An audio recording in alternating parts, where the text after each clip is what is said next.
My name is Magda. I'm a videographer, I work at America's Test Kitchen, and I have an insatiable sweet tooth. And while I'm not a pro, I've learned a few things about baking and dessert making since I started working here.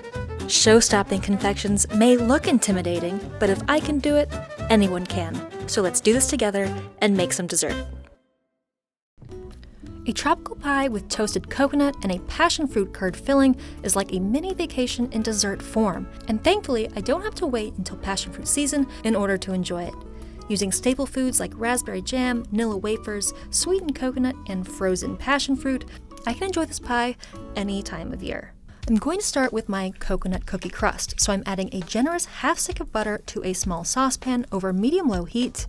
I'm actually using salted butter here because that's my taste, and that's what I keep at home. The recipe actually calls for unsalted butter, plus a 1/4 teaspoon of salt. Now that my butter is melted, it's time to break out my trusty but clunky food processor.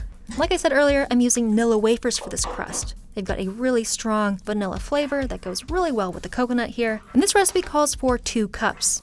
If you're wondering how many cookies are in 2 cups, the answer is 34. It's so helpful if you're like me and you like to bake with exact amounts.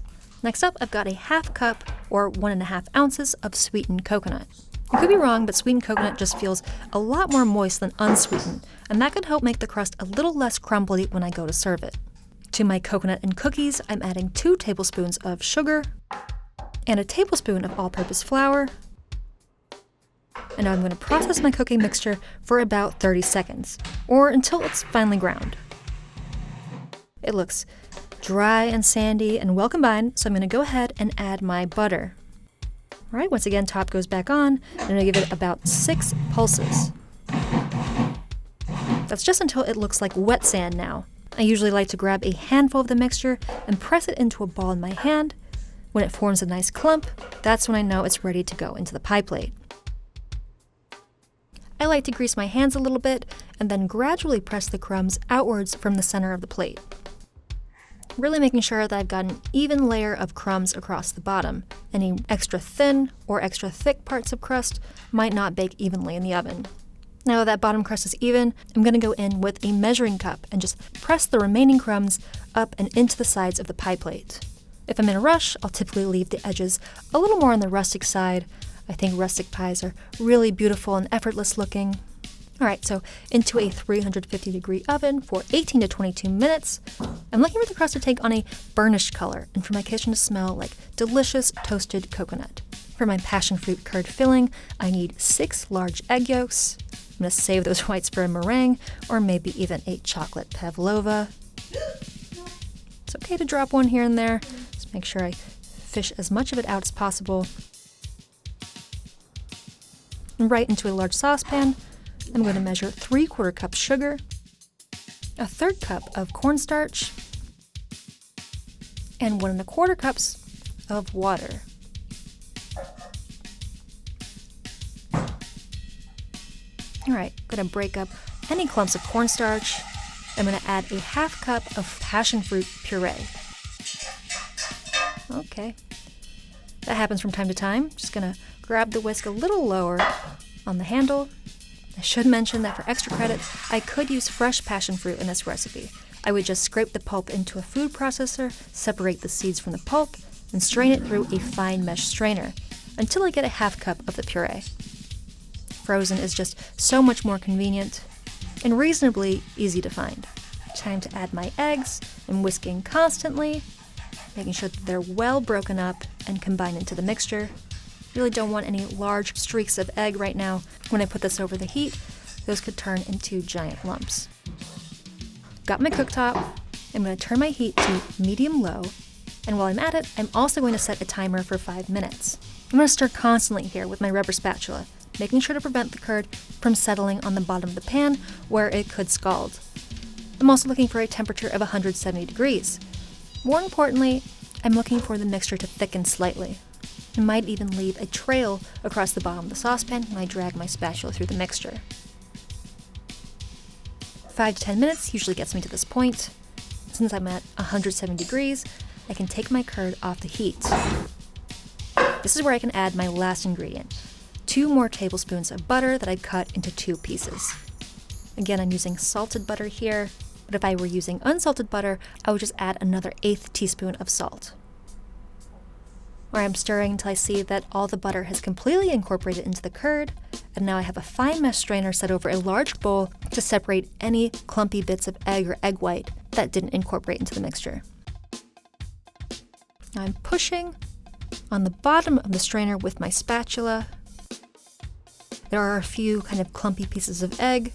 Believe me, nobody wants to bite into one of those when they're eating this pie. All right, now it's time to go into the fridge for it to chill and set. I'm covering this tightly with plastic. And I'm going to set it to the fridge to hang out while I get my whipped cream together. Adding whipped cream to the curd is going to make this filling light and airy, in addition to rich and creamy. Here's a 1/2 cup of cream,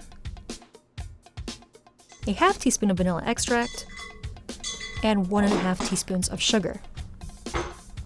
Now I'm going to whisk the cream on medium-low speed for about a minute until I see the cream mixture is bubbly and foamy. And then I'm going to turn the mixture to high speed and beat until I see those soft to medium peaks. The recipe calls for soft peaks, but I actually really prefer a stiffer pie filling, and that's why I'm whipping these a little further than the recipe requires. All right, you can see that my curd is set. It's been in the fridge for about 1.5 hours. And before you can start folding, I need to lighten the curd a little bit.